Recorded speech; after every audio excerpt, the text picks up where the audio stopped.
अभी हमारे यहाँ एक तिथि आने वाली है, अक्षय तृतीया। उसका मतलब क्या होता है? अक्षय, जिसका कभी क्षय ना हो। कई लोगों ने महत्व को बिगाड़ दिया के दिन सामान लेकर आना है, चांदी का बर्तन लेकर आना है, ये सामान लेकर आना है, वो सामान लेकर आना, लाओ, मना नहीं है। हिंदू धर्म में ये रीति रही है, कोई सामग्री खरीदी जाती है, पीतल की, तांबे की, कोई वस्तु हम खरीदते हैं। पर आज का समय का जो फैशन बढ़ता गया तो कहा साहब चांदी के बर्तन खरीदना जरूरी है, चांदी का सामान खरीदना जरूरी है, सोने का पात्र, सोने की वस्तु खरीदना जरूरी है, ये सामग्री खरीदना। तो यहाँ शास्त्र नहीं कह रहा कि महाराज इतने महंगे महंगे पदार्थ खरीदो और घर में कर्जा कर लो। शास्त्र तो यह कहता है कि पूजन करना है आपको। अगर आप एक सामग्री भी लेकर आ रहे हैं तो उसमें आपका भाव जुड़ा होना चाहिए, कर्जा नहीं जुड़ा होना चाहिए। अक्षय तृतीया, उसका मतलब क्या होता है? अक्षय, जिसका कभी क्षय ना हो। जब हम भगवान शंकर को चावल का दाना चढ़ाते हैं, जैसे बहुत ध्यान दीजिएगा महाराज, बहुत समझने वाली बात है, बहुत ध्यान दीजिए। चावल का दाना हमारे मस्तक पर तिलक करने के बाद पंडित जी क्यों लगाते हैं कि भगवान जैसा समय आज चल रहा है, आप पूजन कर रहे हो, पाठ कर रहे हो, दान कर रहे हो, पुण्य कर रहे हो, सत्कर्म कर रहे हो, भजन कर रहे हो, मेरा देव देव महादेव, मेरा नारायण, मेरा सत्यनारायण भगवान, मेरा राम जी, मेरा विष्णु जी, मेरा भागवत मैया, मेरी रामायण मैया। ब्राह्मण मस्तक पर तिलक लगाने के बाद चावल इसलिए लगाता है कि जैसा समय आज चल रहा है, भगवान तुमको ऐसा ही समय बनाकर रखे और तुम ऐसे ही चार चांद लगाते रहो, दान पुण्य संकीर्तन करते रहो, इसलिए मस्तक पर चावल का दाना लगाया। तो यहाँ शिव महापुराण की कथा करी, चावल का दाना हम शिव जी को क्यों चढ़ाते हैं, भगवान को क्यों समर्पित करते हैं, भगवान की पूजन में अक्षत क्यों समर्पित करते हैं, चावल क्यों समर्पित करते हैं, उसका कारण क्या है? तो कहा आज मैंने जब चावल का दाना आपको समर्पित करा है, जिस भाव से, जिस विश्वास से, जिस श्रद्धा से, जिस मन से मैं आपको रिझा रही हूँ, हे भोलेनाथ मेरी ये मनोकामना पूर्ण कर, इसको अक्षय कर देना, इसको अमर कर देना, बस इतनी कृपा आप लोगों से भी है। अमावस्या आ रही है, पूर्णिमा आ रही है, नवमी आ रही है, बैसाख की तीज आ रही है, अक्षय तृतीया। सत्तू का प्रयोग अवश्य करना, करोगे ना? उसका दान अवश्य करना। कोई आए उसको थोड़ा सा सत्तू अवश्य खिलाना। 3 चीजें होती हैं सत्तू में, गेहूं, चने की दाल, जौ, इनको गलाया जाता है। रात भर गलाने के बाद इसको फिर सेका जाता है, सेक कर पिसाया जाता है, फिर उसका प्रयोग किया जाता है। महाराज चाहे फिर उसको घोल करा, शक्कर के साथ, गुड़ के साथ, नमक के साथ, जीरे के साथ, पुदीना के साथ, जिसके साथ तुम्हें खाना है वो तुम्हारे ऊपर, पर दान करना सत्तू का जरूर। एक चुटकी मात्र भी अगर सत्तू आपने दान किया है बैसाख महीने में, उसका फल जरूर मिलेगा, जरूर करना। हमने भी विचार करा है, जितने लोग ऑनलाइन दान कर रहे हैं, दान सहयोग राशि अकाउंट में डाल रहे हैं या सहयोग दे रहे हैं, तो अमावस्या, नवमी और पूर्णिमा को भी कुबेरेश्वर धाम में जितने भी भगत आते हैं उनको सत्तू का ही प्रसाद वितरण किया जाएगा। जो लोग दान दे रहे हैं उनके सहयोग से ही ये क्रम किया जाएगा। प्रयास शिव उपासना, शंकर का भजन। महाराज स्कंद पुराण में उठाकर पढ़ना कि आखिर मिट्टी के पात्र का जल बैसाख के महीने में शंकर को क्यों चढ़ाया जाता है। अगर मिट्टी का पात्र भी नहीं हो, तुम्हारे घर में मटका हो, सुरई हो, वो भी नहीं हो, तो एक दिए में मिट्टी के पानी भर लो और वो पानी तांबे के कलश के अंदर जो पानी है उसमें मिला लो। पर मिट्टी का जल शिवजी को क्यों चढ़ाया जाता है? स्कंद पुराण के अंदर बैसाख महत्व में लिखा कि जो अधोगति में मर गया होता है, अचानक मर गया होता है, एक्सीडेंट में मर गया होता है, उसकी जीने की और तमन्ना थी, अचानक कोई बीमारी लग गई और मर गया, कोई बड़ी बीमारी लगने के कारण चला गया, उसको बहुत कुछ करना था पर मर गया, उसके लिए बैसाख महीने में शंकर भगवान को जब हम मिट्टी के पात्र का जल समर्पित करते हैं तो वो जीव तड़पता नहीं है, कहीं भटकता नहीं है। उसको गया में पितरों में मिलाया कि नहीं मिलाया, भद्र विशाल में ब्रह्म का पाली करी कि नहीं करी, कभी पिंडदान, कभी तर्पण, तिलांजलि हुई कि नहीं हुई, पर मिट्टी के पात्र का जल बैसाख महीने में जाता है तो वो जीव कहीं पर भी हो उसकी मुक्ति हो जाती है, उसका मोक्ष। मिट्टी का कोई पात्र नहीं, कोई तारवन नहीं, तो आप दिए के अंदर भी जल भरकर उसको तांबे के लोटे में मिलाकर शिव जी को चढ़ा सकते हो।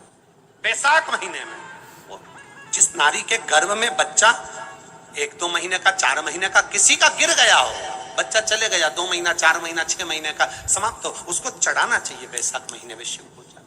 कई लोगों ने महत्व को बिगाड़ दिया के दिन सामान लेकर आना है, चांदी का बर्तन लेकर आना है, ये सामान लेकर आना है, वो सामान लेकर आना, लाओ, मना नहीं है। हिंदू धर्म में ये रीति रही है, कोई सामग्री खरीदी जाती है, पीतल की, तांबे की, कोई वस्तु हम खरीदते हैं। पर आज का समय का जो फैशन बढ़ता गया तो कहा साहब चांदी के बर्तन खरीदना जरूरी है, चांदी का सामान खरीदना जरूरी है, सोने का पात्र, सोने की वस्तु खरीदना जरूरी है, ये सामग्री खरीदना। तो यहाँ शास्त्र नहीं कह रहा कि महाराज इतने महंगे महंगे पदार्थ खरीदो और घर में कर्जा कर लो। शास्त्र तो यह कहता है कि पूजन करना है आपको। अगर आप एक सामग्री भी लेकर आ रहे हैं तो उसमें आपका भाव जुड़ा होना चाहिए, कर्जा नहीं जुड़ा होना चाहिए।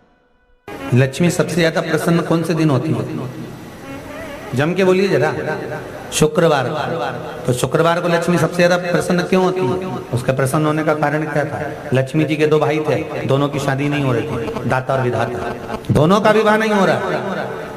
और दाता विधाता के लिए लक्ष्मी बड़ी परेशान थी, रोज नारायण से कहती थी प्रभु कुछ कृपा करिए, दाता विधाता का विवाह नहीं हो रहा, उम्र होती चली जा रही, इनका कुछ करिए प्रभु, आप नारायण आप कुछ तो कर सकते हो। भगवान नारायण ने तब लक्ष्मी से कहा एक काम करो, बेलपत्री के पेड़ के नीचे बैठकर लक्ष्मी तुम अनुष्ठान करो तुम्हारे भाइयों के विवाह के लिए। इसलिए आज भी हमारे हिंदू धर्म की रीति है कि बेलपत्री के पेड़ के नीचे शाम के समय लक्ष्मी का वासा होता है। इसलिए लोग इस बेलपत्री के पेड़ के नीचे तुम्हारा रात्रि को शाम को 6 बजे से लेकर रात्रि को 8 बजे तक तुम्हारा निवास होगा। जैसे पीपल के पेड़ में देवताओं का निवास, आपको आप लोगों ने यदि पद्म पुराण पढ़ी होगी या सुनी होगी तो उसमें स्पष्ट कहा है। पीपल के वृक्ष की गणना, ध्यान देना, पीपल के वृक्ष में सुबह 4 बजे से लेकर 7 बजे तक ब्रह्मा जी का वासा होता है। पीपल के वृक्ष में सुबह 7 बजे तक ब्रह्मा जी का वासा, 7 बजे से लेकर 10:30 बजे तक पीपल के वृक्ष में भगवान विष्णु का वासा होता है। कितनी बजे तक? 10:30। 10:30 से लेकर 11:30 12 बजे तक पीपल के वृक्ष में पितरों का वासा होता है। इसलिए हमारे यहाँ पितरों को श्राद्ध पक्ष में जो भोजन कराया जाता है वो 10:30 से 12 के बीच में कराया जाता है। 12 बजे के बाद पीपल के वृक्ष में दोपहर के 1:30 बजे तक आहूतों का वासा रहता है। आहूत कौन? जो गर्भ में शांत हो गए, जो कुंवारी अवस्था में शांत हो गए, जो जन्म लेने के बाद उनका विवाह नहीं हुआ और शांत हो गए, उन आहूतों का वासा उस पीपल के वृक्ष में दोपहर में 1:30 बजे तक रहता है। उसके बाद में प्रेतों का वासा चालू होता है। इसलिए दोपहर के समय पीपल के पेड़ की परिक्रमा नहीं होती। फिर शाम को 4 बजे से 7 बजे तक पीपल के वृक्ष में शंकर जी का वासा होता है। इसलिए शाम के समय पीपल की परिक्रमा नहीं होती। 7 बजे के बाद में पीपल के वृक्ष में रात्रि को 9 बजे तक कुबेर का वासा होता है। फिर 9 बजे के बाद में प्रेतवास चालू होता है पीपल के वृक्ष में। उसी तरह बेलपत्री का जो वृक्ष है, उस बेलपत्री के वृक्ष के नीचे रात्रि को 8 बजे से लेकर 12 बजे तक बेलपत्री के पेड़ के नीचे कुबेर का निवास होता है। महाराज, कुबेर का निवास। प्रयास करा करो इसी बेलपत्री के पेड़ के नीचे हम दीप लगाएं, घी का दिया। यदि संपदा की कमी हो तो, अगर भगवान ने खूब संपदा दी है तो भले मत लगाओ, कोई दिक्कत।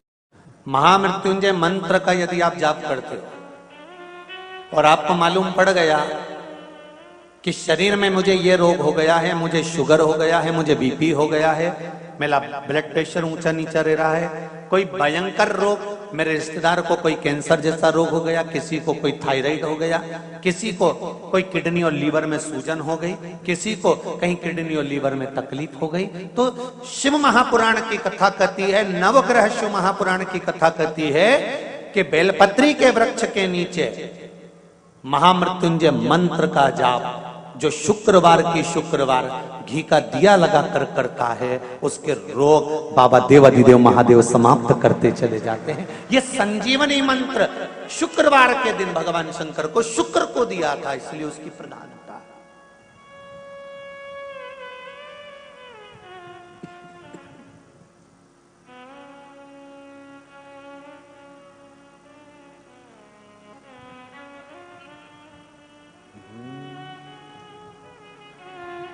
ये वो संजीवनी मंत्र।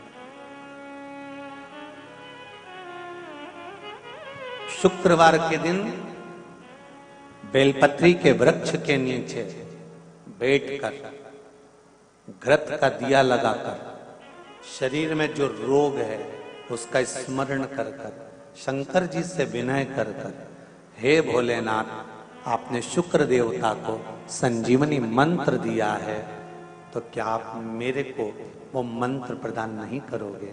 मेरे रोग, मेरी बीमारी, मेरे दुख को आप नहीं हरोगे? शिव से कहो, ये शरीर आपने दिया है और भजन करने के लिए दिया है, स्मरण करने के लिए दिया है, कीर्तन करने के लिए दिया है, तो संभालोगे भी आप। और बेलपत्री की ओर मुख कर कर घी का दिया लगाकर महामृत्युंजय मंत्र का स्मरण कर लेने पर धीरे धीरे धीरे धीरे धीरे धीरे वो रोग समाप्ति की ओर आता चले जाता।